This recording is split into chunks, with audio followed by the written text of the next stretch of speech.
ఈ వీడియో మీరు సేవ్ చేసుకోండి, ఎక్కువ మందికి షేర్ చేయండి. ఎందుకంటే ఇది చాలా విలువైనటువంటి సమాచారం.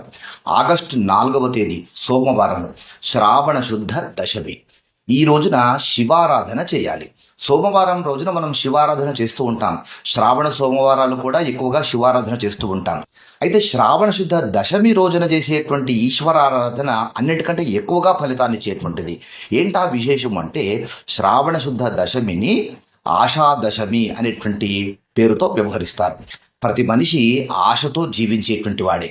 ఆశలు నెరవేరాలని మనము ఆరాధనలు, భక్తితో పూజలు చేస్తూనే ఉంటాం.